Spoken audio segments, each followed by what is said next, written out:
Assalamualaikum warahmatullahi wabarakatuh. Perkenalkan, nama saya Masita Fahmi Wardani. Saya merupakan dosen tetap di Program Studi Manajemen di Fakultas Ekonomi dan Bisnis Universitas Dian Nuswantoro. Pada kesempatan kali ini, saya akan menunjukkan kinerja unsur pengajaran yang merupakan salah satu syarat untuk mengajukan sertifikasi dosen pada gelombang pertama di tahun 2024. Berikut ini adalah cuplikan pengajaran di mata kuliah Manajemen Pemasaran yang merupakan mata kuliah wajib yang berbobot 3 SKS. Ya, bismillahirrahmanirrahim. Assalamualaikum warahmatullahi wabarakatuh. Alhamdulillah kita bisa ketemu kembali di kelas kita hari ini. Gimana kabar teman-teman semua hari ini? Nah, di pertemuan kali ini gitu ya, kita review pertemuan sebelumnya karena ada hubungannya nih. Di sebelumnya kita membahas terkait materi strategi, segmentasi, targeting, dan positioning. Positioning kemarin ada 2 poin dalam bagaimana perusahaan membangun citra, ya, ingin dinilai seperti apa ke depan masyarakat, yaitu ada keunikan dan ada standar yang harus dimiliki dalam sebuah produk yang mereka hasilkan. Nah, dalam proses tersebut gitu ya, dia memposisikan merek dia dan dia ke masyarakat. Ternyata yang dicumai oleh perusahaan adalah banyaknya para pesaing gitu ya. Nah, bagaimana ya dalam kegiatan positioning merek ini gitu ya untuk bisa membawa brand mereka berhasil untuk mampu harapannya menguasai pasar di produk bisnis industri yang mereka laksanakan atau lakukan seperti itu. Nah, di materi hari ini yaitu terkait dengan menghadapi persaingan gitu ya. Mahasiswa mampu menjelaskan bagaimana nantinya menghadapi persaingan gitu ya. Oke, baik. Saya mulai ya, harus teman-teman pahami ya terkait dengan persaingan pasar, yaitu ya saya sampaikan bahwa ketika teman-teman sudah memahami terkait dengan segmentasi, targeting, dan positioning dalam positioning itu ya, positioning merek kita harus ada sesuatu hal yang unik dari bersaing, ada sesuatu standar yang harus saya miliki produk saya. Ternyata ada tantangan yang juga harus diperhatikan, yaitu kita mengetahui gitu ya, di lapangan ternyata banyak sekali pemain-pemain perusahaan yang menjual produk yang sama maupun produk penggantinya gitu ya. Maka dari itu perusahaan harus memperhatikan bagaimana para pesaingnya ya. Perusahaan tidak hanya memperhatikan konsumen, tapi juga bagaimana peran persaingan dan bagaimana perusahaan mengelola merek agar sesuai dengan posisi pasar perusahaan mereka seperti itu. Nah, dalam persaingan ini gitu ya, persaingan ini kita pahami dulu gitu ya, dalam adanya persaingan di pasar ya, terjadinya persaing industri itu adalah adanya pemasok ya, pembeli ya, produk pengganti, dan pendatang baru potensial, yang dimana pemasok ini mereka membawa kekuatan tawar menawar seorang pemasok ya, yang nanti ini akan jika bertemu di pasar gitu ya, akan terjadi sebuah persaingan industri. Jadi seperti itu untuk membaca 5 kekuatan yang mempengaruhi persaingan industri. Kemudian ada pembeli. Pembeli ini punya power ya, punya kekuatan dalam tawar menawar dari seorang pembeli. Nanti kalau di pasar terjadi ada pembeli yang mengeluarkan kekuatannya, powernya gitu ya, jadilah sebuah persaingan di industri gitu ya. Pemasok, pembeli, kemudian pendatang baru yang memiliki potensi. Gitu ya, di sini dia membawa sebuah ancaman, gitu ya, maksudnya pendatang baru, ancaman bagi ya pemain yang sudah ada di pasar. Teman-teman bisa lihat pesaing aktual saat ini dan pesaing baru pendatang yang memiliki potensi. Nah, ini ada contoh nih teman-teman untuk memaknai dari mengidentifikasi pesaing. Contohnya adalah Coca-Cola. Coca-Cola pesaing utamanya adalah siapa? Iya, Pepsi Cola. Ya, sampai iklannya aja secara frontal sekali gitu ya, sangat membunuh mental Coca-Cola gitu ya. Kan itu teman lihat gitu ya. Namun kalau dilihat dari mengidentifikasi pesaing, tidak hanya melihat pesaingnya Pepsi Cola aja. Pepsi Cola ini bagi Coca-Cola itu adalah pesaing aktual saat ini. Tapi juga si Coca-Cola ini juga melihat para pesaing pendatang barunya seperti ya minuman ya. Di sini perusahaan yang memproduksi produk yang sama, yaitu minuman dengan harga yang kompetitif atau sama, yaitu seperti teh botol Sosro, Prestige, Ultra dan lain sebagainya. Itulah ketika perusahaan gitu ya sudah mengetahui ternyata dalam mengidentifikasi pesaing, saya tidak hanya fokus pada pesaing aktual saya utama saya, tapi juga melihat pesaing pendatang baru yang potensial di perusahaannya. Oke. Selanjutnya, nah pertanyaannya, lalu bagaimana menganalisis pesaing itu, gitu ya? Di situ ada 3 poin. Anda menetapkan strateginya, yang kedua menetapkan tujuannya, dan yang ketiga Anda mengetahui kekuatan dan kelemahan dari perusahaan atau brand Anda. Di strategi itu Anda ada sekelompok gitu ya, strategi perusahaan yang mengikuti sebuah strategi yang sama dalam sasaran tertentu. Kalau tujuan teman-teman di sini macam-macam ya, tujuan Anda dalam menganalisis pesaing, apakah apa yang dicari pesaing di pasar ya, itu pertanyaan besar yang biasanya jawabannya gitu ya, merupakan tujuan dari Anda menganalisis pesaing. Kemudian tujuan bisa berbentuk memaksimalkan laba, makanya Anda ingin mengidentifikasi pesaing Anda, gitu ya, menganalisis pesaing Anda, karena Anda pengen tahu, gitu ya, atau pengen Anda usaha labanya maksimal, meningkatkan profit, gitu ya, secara jangka pendek maupun jangka panjang. Ada tujuannya memang pertumbuhan pangsa pasar, ya, pembangunan teknologi, memperbaiki layanan dan lain sebagainya.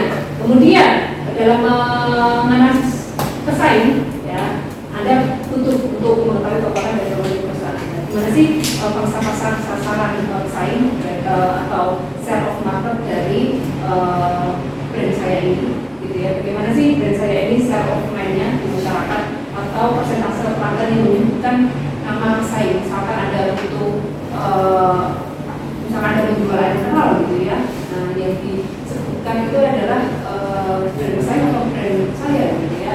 Kemudian persentase pelanggan menyebutkan, pertanyaan sebutkan nama perusahaan mana yang Anda lebih suka membeli produknya. Nah, ini share of word, gitu ya. Nah, 3 poin ini bisa membantu Anda untuk mengetahui kekuatan dan kelemahan dari brand Anda di dalam proses Anda menganalisis pesaing. Oke, kita lanjutkan. Selanjutnya adalah pertanyaannya, bagaimana ya teman-teman memilih pelanggan, gitu ya.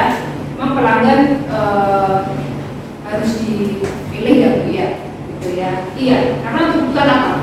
Karena untuk kebutuhan kita memaksimalkan ya pelanggan-pelanggan yang potensial bagi perusahaan kita, gitu ya. Jadi treatmentnya biar tepat, gitu ya, sesuai sasaran. Oh, ini pelanggan yang COVID dan perusahaan saya ini yang mungkin kurang. Sih masing-masing terlalu akan masing-masing juga seperti itu.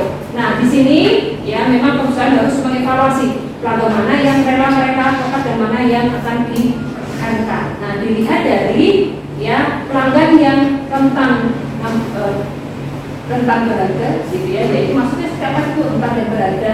Yaitu adalah si pelanggan ini, konsumen ini, yaitu menguntungkan buat perusahaan kita. Tapi, ya, ada tapinya.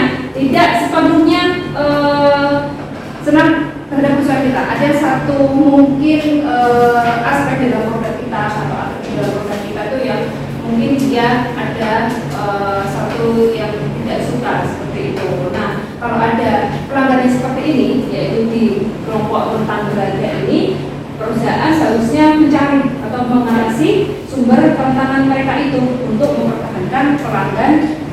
tipe rentan berharga ini. Gitu. Selanjutnya ada pelanggan dengan rentan namun tidak berharga, gitu ya.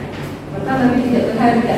Pelanggan ini merupakan pelanggan yang suka beralih-alih brand produk, ya. Nah ini biasanya ya karena tidak berharga ini mungkin dipertimbangkan. Dia masuk pelanggan yang kita lepas, kita relakan. Selanjutnya ada di pojok kiri saya atau kalau teman-teman di kanan atas.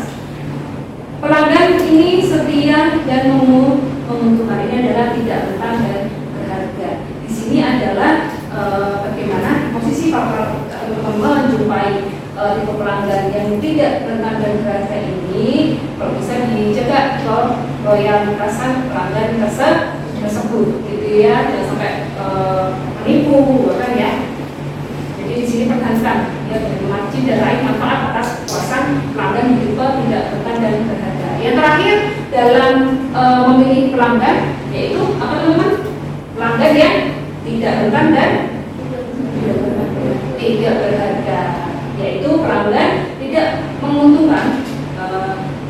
Pelanggan tidak menguntungkan ini itu dia bahagia. Jadi coba buat dia merasa berharga karena dia tidak pernah masuk ke tidak rentan seperti itu. Itulah bagaimana memilih pelanggan. Nah ini selanjutnya ketika teman-teman ya di pasar menemui banyak pesaing gitu ya di perusahaan Anda, para pesaing tersebut ya ada struktur penguasa pasar yang dibagi menjadi empat, yaitu ada market leader, market challenger, market follower, dan market niche. Mungkin akan saya sampaikan poin-poinnya terkait dengan empat penguasa pasar ini, gitu ya. Yang pertama adalah market leader. Di sini ada angka yang bisa teman lihat itu adalah kita asumsikan, ya. Kita asumsikan market leader adalah 40% yang menguasai pasar. Untuk market challenger 30%, gitu ya, menguasai pasar yang ada. Kemudian market follower 20% menguasai pasar, dan kita asumsikan market leader ini 10%, gitu ya. Nah, market leader ini adalah penguasa pasar, gitu ya, yang dimana dia apapun yang dilakukan oleh market leader pasti akan diikuti oleh market yang di bawahnya. Apa salah satu contohnya yang dilakukan oleh market leader yang nanti diikuti oleh market yang ada di bawahnya? Yaitu adalah berharga, gitu ya, termasuk dia itu yang menguasai penjualan pengenalan sebuah produk baru, pasti akan diikuti tuh sama market di bawahnya, gitu kan. Kemudian promosi mereka, gitu ya, strateginya pasti akan diikuti. Jadi segala sesuatu terkait contohnya harga, bagaimana dia menunjukkan produk baru, bagaimana dia sering promosinya, pasti segala sesuatu yang gerak-gerik akan diikuti oleh market di bawahnya. Nah, itu adalah market leader. Kalau market challenger ini adalah punya power, kekuatan yang sama dengan market leader, teman-teman, gitu ya.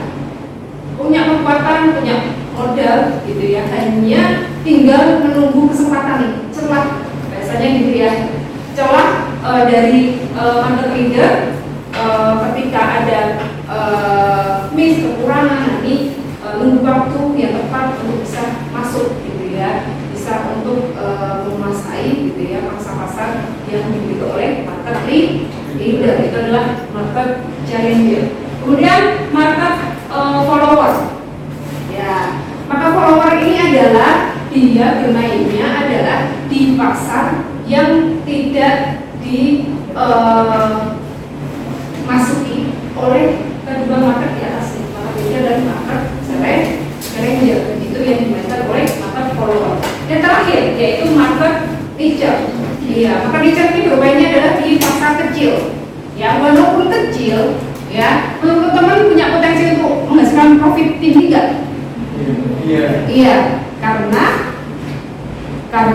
adalah betul punya gitu ya. Karena memang market leader, market challenger yang punya power yang besar gitu ya, punya modal yang besar itu tidak bermain di situ gitu ya. Jadi dia menjadi pemimpin di pasar yang kecil gitu ya. Oke, baik, itu adalah dari struktur penguasa pasar ya, pemahaman teman terkait market leader, market challenger, market follower dan market niche. Selanjutnya ini adalah di masing-masing keempat penguasa tersebut ya. Yang pertama ya, bagaimana strategi kompetitif keempat penguasa pasar tadi. Yang pertama market leader atau pemimpin pasar. Di sini adalah ya yang dilakukan strategi dia ya, bagaimana caranya, karena dia adalah pemimpin pasar. Setiap waktu yang dia lakukan strategi terkait dengan produk, terkait harga yang mereka tentukan, strategi promosinya akan dilihat oleh market yang di bawahnya gitu ya. Strategi kompetitifnya dia memperluas pasar ya, kemudian mempertahankan dan memperluas dan mempertahankan pasar-pasar yang dia miliki. Itu adalah strategi kompetitif yang diberikan oleh seorang market leader. Kalau untuk selanjutnya market challenger ya, kalau tadi sifatnya adalah bagaimana membangun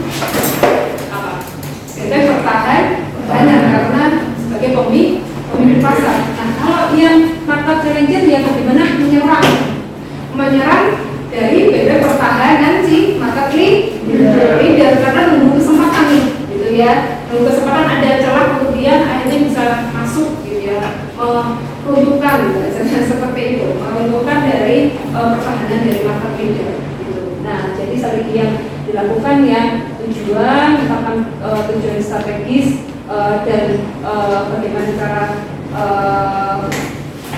strategi tersebut bisa melawan market leader.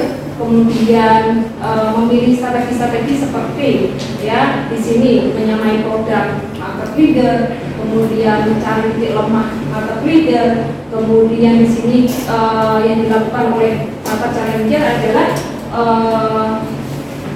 ketika kita sebagai market challenger punya ya sumber daya yang unggul tapi market tidak, nah itu sebuah celah juga itu kemudian. Nah juga ini tadi yang saya sebutkan antara Coca-Cola dan Pepsi Cola gitu ya, kan di iklannya pun bermainnya sudah sangat frontal gitu ya, sampai ke mempermalukan dan merusak moral lawan. Itu salah satu dari contoh bentuk market challenge dalam melawan apa? Pertahanan dari market leader gitu. Oke, selanjutnya yaitu adalah strategi apa yang dilakukan oleh seorang perusahaan di pengikut pasar market follower ya, itu tadi ya, dia bagaimana ya bisa melakukan kegiatan langsung meniru mengadopsi dari apa market yang di atasnya gitu ya. Ini pasar yang tidak di situ atau tidak dimasuki dari market dua di atasnya dengan langkah-langkah keempat ini. Itu strategi yang dilakukan oleh pengikut pasar atau market follower ya. Oke, saya lanjut ke penguasa pasar yang terakhir, yaitu adalah market niche atau penjaruk pasar. Ini yang tadi teman-teman sampaikan ya. Strategi ini adalah bagaimana menjadi pemimpin di pasar kecil daripada menjadi pengikut ya, follower tadi, market follower ya di pasar yang besar. Jadi harus mengklon, harus ya meniru ya, dia nggak bermain di situ gitu ya. Lebih baik saya menjadi pemimpin tapi di pasar yang kecil. Tetapi bahkan perusahaan besar bisa juga ya, ada kemungkinan juga memilih menggunakan strategi ini untuk beberapa unit bisnis mereka gitu. Karena pasarnya ya dimainkan oleh marketing saja, di mana pemain besar di penguasa pasar tidak bermain di situ, makanya ya yang ada kemungkinan para pengusaha pasar itu, pengusaha pasar itu beli di situ. Oke, baik ya. Di sini selanjutnya ya, dalam menganalisis persaingan ya, ini perusahaan ya mendapatkan atau bisa menggunakan bahasanya, terus alatnya namanya adalah strategic growth map, yaitu adalah ketika perusahaan memiliki kebutuhan untuk menganalisis bagaimana posisi kompetitif perusahaannya atau berbagai perusahaan dalam satu industri, maka ada yang namanya ya di sini strategic growth map. Apa itu prosedur yang harus dilakukan dalam menggunakan strategi growth map ini? Nah, teman-teman, ya, Anda bisa yang pertama yang Anda lakukan adalah mengidentifikasi ya semua pemain ya dalam industri yang sama di perusahaan yang Anda jalankan. Ya, identifikasi itu ya siapa saja pemain di industri yang sama dengan perusahaan saya, gitu ya. Yang kedua adalah identifikasi dua kunci sukses bersaing, sukses faktor, gitu ya. Ini contoh-contohnya, ya saya bikin tabel di situ, yaitu adalah bisa dari harga, kualitas, ya cakupan geografis, tingkat inovasi, reputasi merek dan lain sebagainya. Nah, dalam produk Anda di variabel yang mana yang itu merupakan poin atau kunci, gitu ya, ketika variabel tersebut bermain, gitu ya, berbeda dengan para pesaing, itu akan mempengaruhi sekali, gitu ya. Oke, selanjutnya prosedur dalam strategi growth map itu adalah apa dulu? Posisikan semua pemain tadi yang di poin pertama ya pada grafik berdasarkan strategi dengan mempertimbangkan dua variabel di poin kedua tadi yang telah dilakukan sebelumnya. Ya, selanjutnya prosedur yang dilakukan, tetapkan pemain yang menempati lokasi peta ya, nanti bentuk map seperti itu ya, namanya juga strategi growth map, gitu ya, yang sama ke dalam kelompok strategi yang sama. Nah, yang terakhir nanti bentuknya seperti lingkaran-lingkaran, gitu ya. Nah, itu adalah di sekeliling ya, gambarkan lingkaran di sekeliling masing-masing kelompok strategis. Jadi nanti buatlah lingkaran tersebut proporsional dengan besarnya bagian kelompok terhadap total pendapatan penjual industri atau terhadap pangsa pasar, gitu ya. Itulah teman-teman ya di materi terkait dengan persaingan, manajemen pemasaran dalam analisis persaingan. Oke, baik teman-teman, mungkin akan saya ulangi repeat untuk menyampaikan terkait dengan kuis apa yang diberikan. Oke ya, oke. Baik teman-teman, sekarang gitu ya di materi ini akan ada kuis yaitu bentuk studi kasus, yaitu terkait dengan nanti pembuatan sebuah strategic growth map yaitu di industri pangan koi dengan memanfaatkan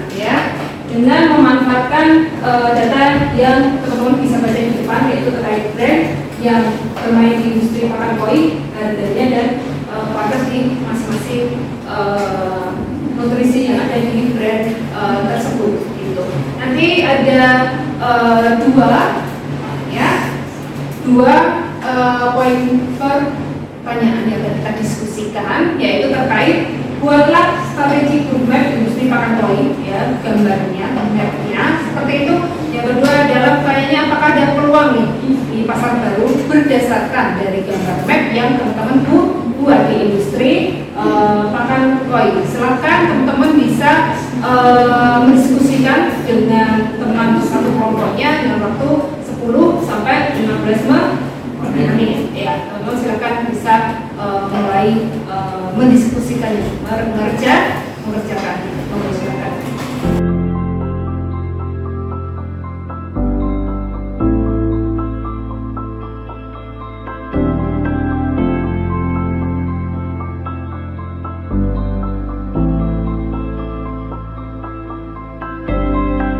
Ada yang mau untuk memaparkan hasil diskusinya? Oke, siapa Mas namanya? Malen Musa. Oke, Mas Malen ya. Monggo, silakan memaparkan gambarnya ke depan. Baik. Menurut kelompok kami tentang strategi grup map, terdapat dua kelompok persaingan yang relevan yang menawarkan harga moderatif, terjangkau dengan kualitas nutrisi yang rendah, dan begitu pun sebaliknya ada yang menawarkan moderat premium dengan kualitas pangan yang tinggi. Jadi kelompok kami mendiskusikan bahwa dalam mengambil pasar pesaing berdasarkan dari harga dan kualitas nutrisi yang tidak berbeda terlalu jauh, contohnya seperti Saiso dan Odakan. Seperti itu. Oke, ya beri tepuk tangan untuk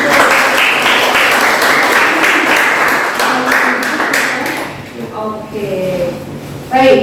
Ya, itu adalah poin yang disampaikan dari kelompok Mas Malen seperti itu, bahwa di industri pakan poin ini, gitu ya, dari gambar yang disampaikan di depan ini, ya, bermainnya adalah di harga yang rendah dengan nutrisi, kualitas nutrisi yang rendah sampai kepada harga yang premium di kualitas yang tinggi. Oke. Lalu ada poin pertanyaan kedua nih, ya, apakah ada peluang pasar baru? Oke, gimana Mbak? Mungkin bisa disampaikan ke depan, monggo silakan.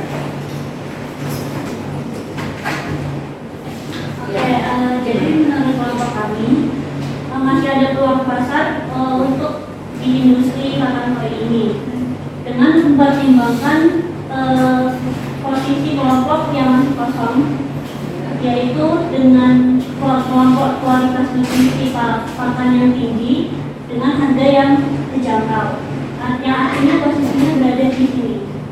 Hal ini memungkinkan salah satu pemain untuk mengejar strategi best cost.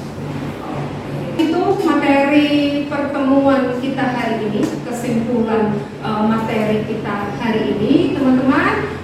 Minggu depan kita akan mempelajari terkait dengan pengembangan strategi harga, ya.